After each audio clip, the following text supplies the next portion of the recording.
So in the last section, we took a look at Riemann sums. That's not Riemann sums, but in summation notation, right? And sigma and how it works. So, if you have sigma and then the 2i plus 3, I equals 0 to 3, then you just plug in a 0, and then you go up in integers, 1, and then you plug in a 2, and then you plug in a 3, and then the sum, that's what you get. Now, if you remember, if you go back, we had gone over Riemann sums and how we can draw these rectangles and add up these rectangles. And you can see this is a sum, right? There's a sum there, there's a sum there. So we have these rectangles being added up to give us the area under the curve. So we're going to combine the two ideas. We're going to take that Riemann sum we learned before and put it into a sigma or summation notation. So here's the formulas. I got them listed out for the three that you'll need. They don't really have trapezoid in this assignment, but we have our left sum, our right sum, and our midpoint sum. So notice the left sum starts at 0, ends at n minus 1. And I'll explain this right now. And delta x, A and B are like the endpoints of your interval. So if we're going to find the area under the curve from A to B, those are just the endpoints on the domain from A to B there. So A would be your left end, B would be your right end. So if you want to know what is the width of each rectangle, you would do B minus A and divide it by n. N being how many times, how many partitions do we want here? How many rectangles do you want, basically? So once again, n, I forgot to say, n is the number of rectangles you're going to have. So you're going to do b minus a divided by the number of rectangles you're going to have, and that's going to be the width of each rectangle. So you'd start at a and keep adding the width of each rectangle. Then from there, our input, now this is really important right here. This is a rectangle. This is base times height. Well, actually, this was base, right? Delta x is the base, the width of your rectangle, and f is the output. That's going to be the height of each rectangle. So if we look down here, remember delta x is going to be the base here, and I'll do that in purple. So delta x would be the base there. And then the height, depending upon if we're going to do a left sum, if we're doing a left sum, we would use this as our height, and this would be the left sum, right? So we would plug in an x0. Now notice right there, the 0 goes in, that's calling on x0. And then x1, if you notice as I goes up to 1 to 2 to 3 and so on, it's just going to keep calling on these next values and taking those output values at each one of those spots. Now the right sum, if you notice, I is not going to start at 0, it's going to start at 1. Because remember, at the right sum, we don't want to start, we want to use the delta x as our base, but we want to use this height instead. So that's why we're going to start at x1, the output of x1. So I starts at 1 and goes to n. Everything else is still the same. It's delta x, and the way xi, the way it's bumping up, is it's going to start with a, whatever the number a is here, and we're going to just add delta x to it. If we add delta x to it, it shifts over 1, and then to add it the next time, it shifts over again, and then it just continues to shift over as we add, and that's what's going on here. As we add delta x, it keeps moving over by the amount of delta x. So we can call upon the new output value. So that way we can keep calling upon these here.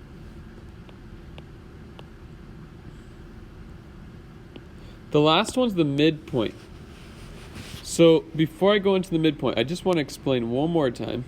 So what's going on here? Let's just look at a table. If we were going to draw an x, y table. So we're going to start at a, right? A is our starting value. We'll call it x0. It's the same thing in this case. So we're starting at x0, then we go to x1, then we go to x2, then we go to x3, and then we go to x4. And then we have our outputs at each one of those, f of x0, f of x1, f of x2, f of x3, and f of x4. And so if you remember the left sum, we want to know what our delta x is, so we calculate it by subtracting to get the total length of the interval. B minus a is the total length, and dividing it by how many intervals we're going to be using. And that would give us delta x. So whatever that delta x is, remember, in order to go from x0 to x1, that width has got to be delta x, right? So that's what this formula is doing. It's starting at a, And then we're going to add a delta x to it. Each time I goes up, we're adding an additional delta x to it. So we're starting here at a at x0, and we're going to add a delta x to it. So for the left sum, we want to start with f of x0, right? We want to start here and end at x3. Even though there's an x4, we don't want to end at x4, we want to end at x3, and that's why it's n minus 1 that we go up to. For the left sum, we go up to 1 before the end. And what this formula is doing is it's allowing us, as I increases, as I becomes 1, it shifts over 1 and calls on that output. When I becomes 2, it shifts over another, and it adds an extra delta x to it. That's what that formula there is doing, is it's going to add, it's just going to keep adding a delta x to it, allowing us to continue to shift over and call on those new output values, call on these new values here. Now, the right sum, realize we don't want to start at a. Realize I is 1, so we're actually going to plug in a 1 there. We're already going to add a delta x to it. We're already going to shift it over a delta x. So we're not even going to start at x0. We're going to start at x1. So our base is delta x, but we're already starting with this output, and we're going to go until that output there and multiply it there. And remember, this is just the area formula, base times height. Hope I'm not confusing you guys too much. You may have to watch this a couple times, think about it a couple times. Where things get a little more complicated would be our midpoint.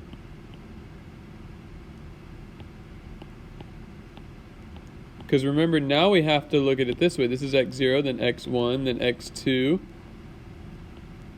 then x3, and so on. So we want to be using that middle spot, and that's why we have this little adjustment here. So our x's that we're using, we're not going to start at a, we're going to start half a delta x over, because this is going to be, delta x is this total region there, but we want to just do half of that to call upon the y value here. So we're going to just move over half a delta x, and we want to find f at whatever that spot is. We want to go halfway through there, and use the outputs there. Remember, delta x is still our base of our rectangle that we're going to use for our area formula. You know, the rectangle's still going to have that same base, just the output value instead we want to use is going to be right in the center between those two x values. So the way we make that adjustment is adding half of a delta x to it. So let's go through the first one. You know, it's going to be pretty simple to set it all up. You really just have to go through the formulas to set it up. But then I'll explain once again the concept. Once we set up the first one, you'll see how it works out and how it follows right with this. So this is going to be, let's read it. It's going to be a left Riemann sum.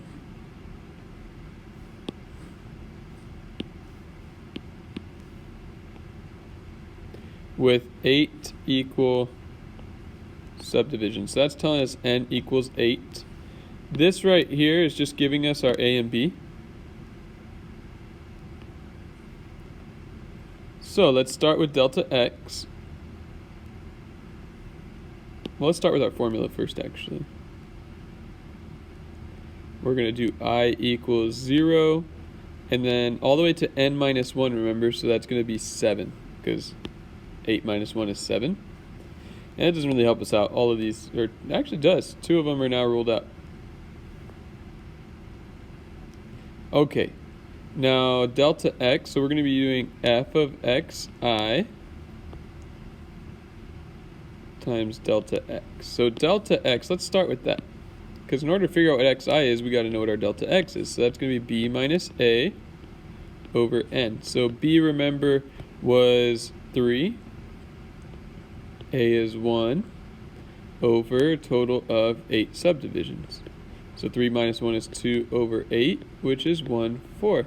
So that's our delta x. So in our summation notation, if I could draw it nicely, I drew it exactly the same that time. For delta x, we're going to have 1/4. So we still need to figure out what is xi.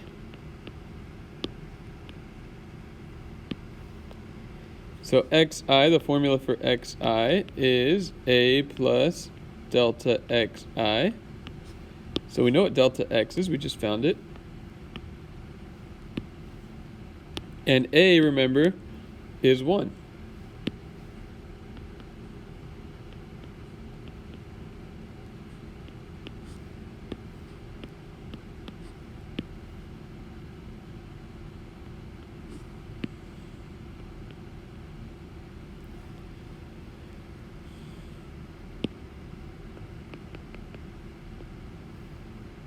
Okay, so let's update our formula a little bit here.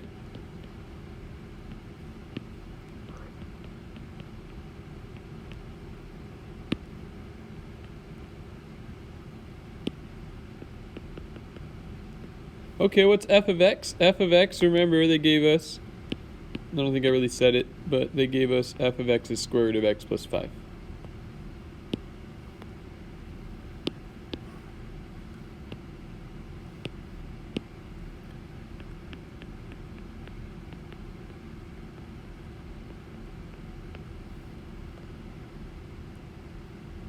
All right, so f of xi would equal f of 1 plus 1/4 I. Well, let me just explain it a different way. It's just straightforward. This is the input to our function. We're just going to plug this. This is xi. We're going to plug that into our x.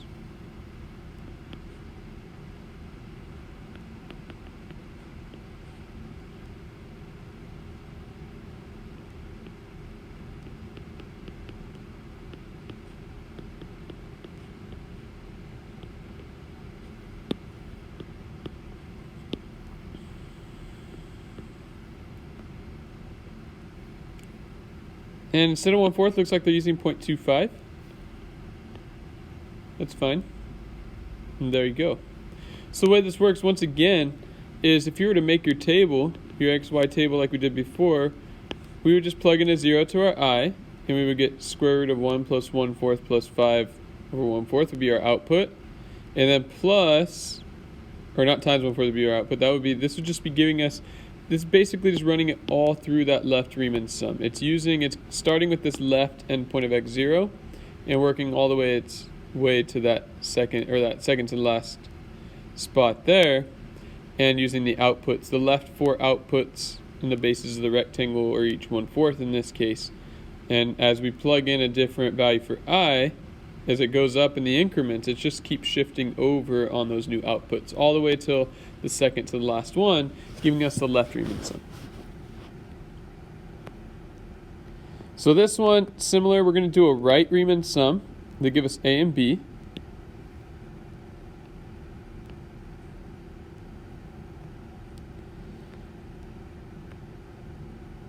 So for our right Riemann sum, we're going to have, well, let me first write down our functions, just cosine of x, it's simple.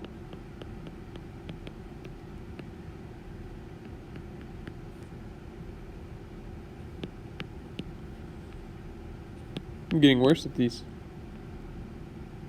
Sometimes I write them real well, sometimes I don't. I think we said 8 subdivisions, right?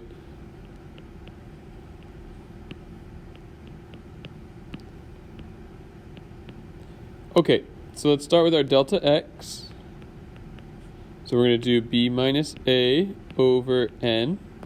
So that's going to be probably the hardest part of this. That's going to be 1/2 pi minus 3/10 pi over 8. I just want to make sure it's 8 subdivisions. So that becomes a plus. I'm going to get a common denominator, so that's 5 pi over 10 plus 3 pi over 10 over 8. Remember, that's 8 over 1, right? I guess we don't have to worry about that yet. So that's going to be 8 pi over 10 over, the reason why I said 8 over 1 is because we're going to have to flip and multiply. 8 to cancel, leaving us with pi over 10. So that's our delta x. That didn't really help us out. They all have that, right? They're also going 1 to 8. So we're between C and D. So let's just take a look. What's xi going to be? And that's a plus delta xi. So A was negative 3 over 10 pi plus delta x is pi over 10 times I. So we're just going to plug that in. Plug that in. F of xi is just going to be plugging that into there.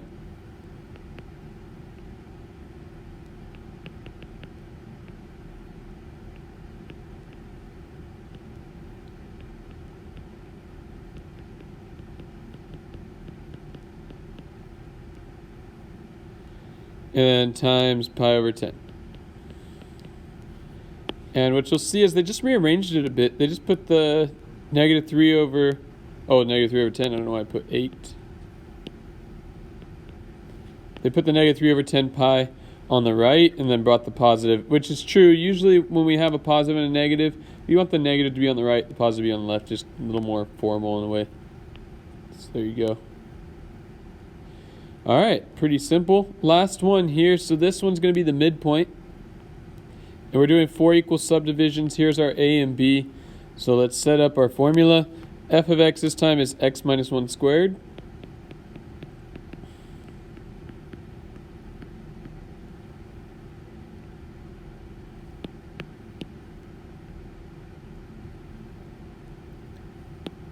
If I could write it right.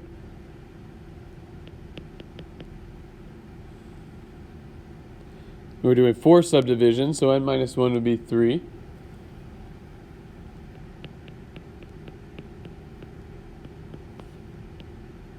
So delta x was going to be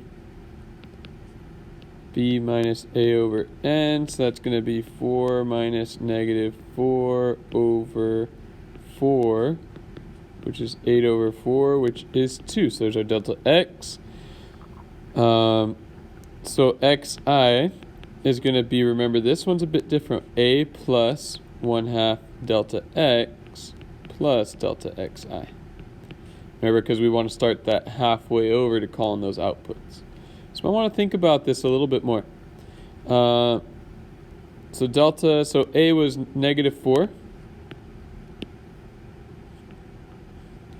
plus half of delta x. Half of delta x is just 1 plus delta xi. And that's what's going to go in here.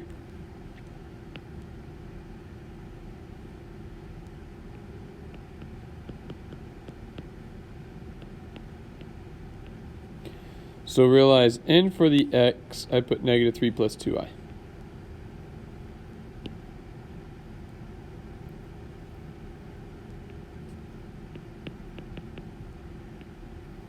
Simplify the inside.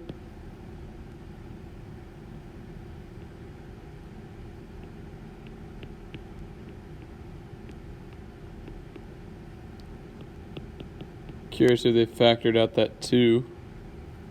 Looks like they didn't. That's nice. So I equals 0 to 3. So it looks like it's going to be b. Don't forget that times 2.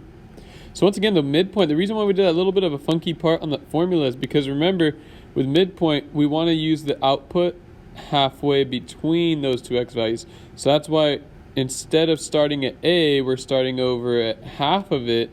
And then from there, we're just going to keep adding. We're just going to keep adding this delta xi right here, which from that spot would move us over delta x, move us over delta x, and it'll automatically keep us right on track for those outputs that we need to use at the in-between spot. It'll keep us right on track for those once we get it kind of jump started. So instead of starting at a, we shift it over half of the delta x and call on that output for our height of a rectangle. And that's how the midpoint works. And that's, remember, because that's whenever we use these midpoint, we use the height, our height of the rectangles are right in the middle, right? Instead, that's the height that we would use. A little more accurate formula too, right?